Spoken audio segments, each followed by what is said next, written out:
ಮಚ್ಚ ನಿಂಗೊಂದ್ ಕ್ವಶನ್ ಕೇಳ ಕೇಳೋ. ಒಂದ್ ಆನೆ ಇರುತ್ತೆ, ಆನೆ ಮುಂದೆ 12 ಬಾಳೆಹಣ್ಣು ಇರುತ್ತೆ. ಆ ಆನೆ 11 ಬಾಳೆಹಣ್ಣು ಮಾತ್ರ ತಿನ್ಬಿಟ್ಟು ಒಂದ್ ಹಂಗೆ ಬಿಟ್ಬಿಡುತ್ತೆ. ಯಾಕೆ ಹೇಳು? ಹಾಗಂದ್ರೆ ಅದ್ರ ಇಷ್ಟ, ಅದಕ್ಕೆ ಇಷ್ಟ ಇರಲ್ಲ. ಇಲ್ಲ, ಒಂದ್ ಬಾಳೆಹಣ್ಣು ಪ್ಲಾಸ್ಟಿಕ್ ಆಗಿರುತ್ತೆ.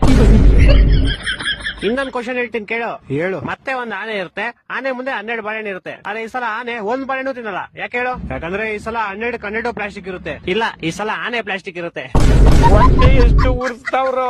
ಇನ್ನೊಂದ್ ಕ್ವಶನ್ ಹೇಳ್ತೀನಿ ಕೇಳು. ಹೇಳು. ಈ ಸಲ ಆನೆನೂ ರಿಯಲ್ ಇರುತ್ತೆ, 12 ಬಾಳೆಹಣ್ಣು ರಿಯಲ್ ಇರುತ್ತೆ. ಆದ್ರೂ ಆನೆ ಒಂದ್ ಬಾಳೆಹಣ್ಣು ತಿನ್ನಲ್ಲ. ಯಾಕೆ ಹೇಳು? ಯಾಕಂದ್ರೆ ಅದಕ್ಕೆ ಇಷ್ಟ ಇರಲ್ಲ. ಇಲ್ಲ, ನಾನು ಹೇಳ. ಹೇಳು ಸಾಯಿ. ಯಾಕಂದ್ರೆ ಬಾಳೆಹಣ್ಣು ನನ್ ಮುಂದೆ ಇರುತ್ತೆ, ಆನೆ ಟಿವಿ ಒಳಗಡೆ ಇರುತ್ತೆ. ನನ್ನ ಮಕ್ಕಳು ಒಂದೊಂದಲ್ಲ. ಇನ್ನೊಂದ್ ಹೇಳ್ತೀನಿ ಕೇಳು. ಹೇಳು.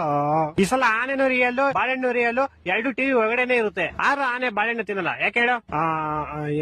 ನಾನ್ ಹೇಳ್ತೀನಿ ಕೇಳು. ಹೇಳು. ಯಾಕಂದ್ರೆ 2 ಬೇರೆ ಬೇರೆ ಚಾನೆಲ್ ಅಲ್ಲಿ ಇರುತ್ತೆ. ಕರ್ನಾಟಕ ಜನತೆ ಈ ಲೋಪರ್ ನನ್ನ ಮಕ್ಕಳಕ ನೀವೇ ಕಲ್ಸ್ಬೇಕಪ್ಪ, ಬುದ್ಧಿ ನೀವೇ ಕಲ್ಸ್ಬೇಕು. ಅಚ್ಚ ಇನ್ನೊಂದು ಫೈನಲ್ ಕೇಳಲಿ. ಈ ಸಲ ಆನೆನೂ ರಿಯಲ್ ಇರುತ್ತೆ, ಬಾಳೆಹಣ್ಣು ರಿಯಲ್ ಇರುತ್ತೆ, 2 ಟಿವಿ ಒಳಗಡೆ ಇರುತ್ತೆ, 2 ಒಂದೇ ಚಾನೆಲ್ ಅಲ್ಲೂ ಇರುತ್ತೆ. ಆದ್ರೂ ಆನೆ ಬಾಳೆಹಣ್ಣು ತಿನ್ನಲ್ಲ. ಯಾಕೆ ಹೇಳು? ಈ ಸಲ ಟಿವಿ, ಬಾಳೆಹಣ್ಣು, ಆನೆ ಎಲ್ಲಾ ಪ್ಲಾಸ್ಟಿಕ್ ಇರುತ್ತೆ. ಇಲ್ಲ ಎಲ್ಲಾ ರಿಯಲ್ ಇರುತ್ತೆ, ಆದ್ರೂ ತಿನ್ನಲ್ಲ. ಯಾಕೆ ಹೇಳು? ಗೊತ್ತಿಲ್ಲ, ಹೇಳ್ಬಿಡಪ್ಪ ನೀನೆ. ಆಯ್ತು, ಹೇಳ್ಬಿಡ್ಲಾ? ಹೇಳ್ ಸಾಯಿ. ಯಾಕಂದ್ರೆ ಈ ಸಲ ಟಿವಿ ಆಫ್ ಆಗಿರುತ್ತೆ. ಮಕ್ಕಳು 3 ಬಿಟ್ಟು ಇದ್ಬಿಟ್ಟವ್ರಣ್ಣ. ಮಾನ ಮರ್ಯಾದೆ ಏನೂ ಇಲ್ಲ.